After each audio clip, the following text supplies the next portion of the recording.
ऐतिहासिक पत्रकार परिषद महाअधिवेशन देवभूमि जिल्लाना जाम रावलमां योजायुं। पत्रकार एकता परिषदनुं देवभूमि द्वारका जिल्लानुं अधिवेशन जाम रावल गामे योजायुं।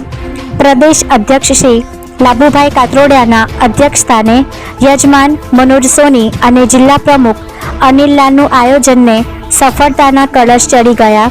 તારીખ 17/13/2024 રવિવારે સવારે પત્રકાર એકતા પરિષદનું દ્વારકા જિલ્લાનું અધિવેશન જામ રાવળ ગામે યોજાતા બહારથી આવતા મહેમાનો, પ્રદેશ, જિલ્લા, ઝોન, મહિલા વિંગના હોદ્દેદારોની વિશાળ હાજરી વચ્ચે ગામના શ્રેષ્ઠીઓ, અધિકારીઓ, રાજ્યસ્થળ મહેમાનો, જિલ્લા ભાજપ પ્રમુખ શ્રી મયુરભાઈ ગઢવીની ઉપસ્થિતિમાં યોજાયેલ અધિવેશનમાં સુંદર મંડપનો સમિયાણો અને સંગીતના સથવારે પધારો મારો દેશની ધૂન સાથે પુષ્પગુચ્છ દ્વારકાધીશનો પ્રસાદીનો ખેસ પહેરાવી એકબીજાને ભેટી સ્વાગત કરવામાં આવ્યું હતું। સૌ પ્રથમ જિલ્લા ભાજપ પ્રમુખ, પ્રદેશના પત્રકાર એકતા પરિષદના આગેવાનો અને શ્રેષ્ઠીઓ, વરિષ્ઠ પત્રકારોની હાજરીમાં દીપ પ્રાગટ્ય કરતા પત્રકાર એકતાના નારાઓ ગુંજી ઉઠ્યા હતા। શબ્દોથી મહેમાનોનું સ્વાગત બાદ મહેમાનોનું જિલ્લા સંગઠન દ્વારા સન્માન કરવામાં આવ્યું હતું। સુંદર પ્રવેશ, સ્ટેજ સમિયાણો સાથે સંગીતના સૂર રેલાયા અને વરિષ્ઠ 7 પત્રકારોનું સન્માન સાથે હસમુખ પટેલ અમદાવાદના મુખે સંગઠનની રૂપરેખા રજૂ કરી હતી। કાર્યક્રમની તૈયારી ઘરની દીકરીના લાકડી તૈયારી પિતા કરતા હોય ત્યારે કોઈ કચાશ ન હોય તેવી તૈયારી હતી। સમગ્ર કાર્યક્રમના ભરપેટ વખાણ થાય અને એક પત્રકારના મુખ મુદ્રા પર ખુશીનો અહેસાસ જોવા મળે ત્યારે આપોઆપ નક્કી થાય કે કાર્યક્રમ સફળ હતો।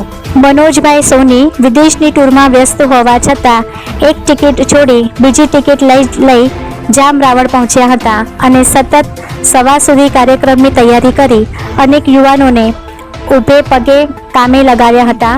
કાર્યક્રમનો પ્રારંભ પ્રદેશ અધ્યક્ષના પ્રભાવી સત્ય છલકાતા પ્રવચનથી થતા એકદમ શાંતિ સપાઈ ગઈ અને સરકાર પાસે પત્રકારોની સમસ્યાના ઉકેલ માટે કરેલા પ્રયત્નો, પત્રકારો ઉપરની આફત સામે લડત અને સંગઠનનું મજબૂતીકરણ સાથે સમય પ્રમાણે ફેરફારો, ચોક્કસ ગાઈડલાઈન, નિષ્ઠાવાન પત્રકારોની ટ્રેનિંગ જેવી શિબિરનો મહાલો જામ્યો હતો।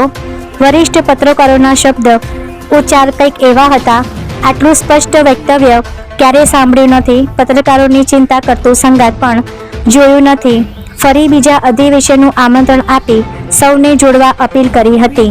કાર્યક્રમના યજમાન શ્રી મનોજભાઈ સોની, જિલ્લા પ્રમુખ શ્રી અનિલ લાલની ટીમ તેમજ સ્થાનિક યુવાનોની મહેનત રંગ લાવી હતી। કાર્યક્રમના અંતે સૌને દ્વારકાધીશનો પ્રસાદ, 2-3 ગિફ્ટની કીટો તમામ પત્રકારો મહેમાનોને આપી હતી। અન્ન ભેળા એના મન ભેળા કહેવતને સાર્થક કરી વ્યવસ્થાને ન્યાય આપવામાં આવ્યો હતો।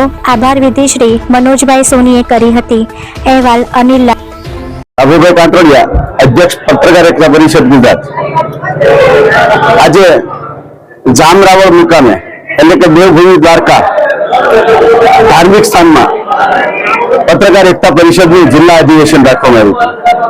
દ્વારકા તો અહીંથી કદાચ 50-60 કિલોમીટર થતું હશે, પણ એક નાના એવા સેન્ટરમાં આખા જિલ્લાનું અધિવેશન પહેલી વખત મળ્યું હોય ત્યારે ખૂબ મોટી સંખ્યામાં સિનિયર પત્રકારોની હાજરી અને એના કરતા 4 ચાંદ લાગે એવું આખું એન્ટ્રીથી માંડીને મંડપની ભોજનની બધી વ્યવસ્થા, એટલે કે ઘરના ઘરે પ્રસંગ હોય, દીકરીના લગ્ન હોય ને બાપ જે ખંતથી તૈયારી કરતા હોય એવી તૈયારી આ અધિવેશનની હતી। નાના મોટા તમામ પત્રકારોને એન્ટ્રીમાં જે સન્માન કરવામાં આવ્યું, આવું સન્માન ક્યારે પત્રકારોને મળ્યું નથી। 7 સિનિયર પત્રકારોનું સન્માન પત્રકાર એકતા પરિષદે કર્યું ઉપસ્થિત મહેમાનોની હાજરીમાં અને સેંકડો પત્રકારોની હાજરીમાં, ત્યારે એ પણ ગદગદિત થયા। આજના અધિવેશનમાં પ્રદેશમાંથી, જિલ્લામાંથી, ઝોનમાંથી મોટી સંખ્યામાં હોદ્દેદારો આવ્યા હતા, રાજસ્થ મહાનુભાવો હતા અને દાતાઓ પણ હતા।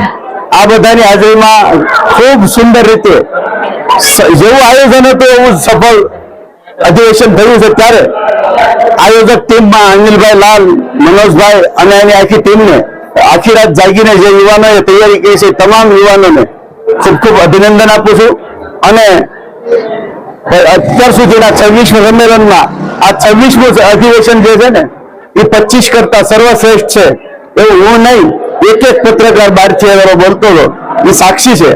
એટલે હવે તો પછીના 7 અધિવેશનમાં એક અધિવેશન કદાચ આને ઓવરટેક થાય તો ભલે, બાકી અત્યાર સુધીના 26માં સૌથી શ્રેષ્ઠ અધિવેશન એટલે જામરાવરનું, અને જામરાવરનું નામ આ અધિવેશનના કારણે આખા ગુજરાતમાં નહીં દેશના સીમાડા વટીને ગુંજવાનું છે.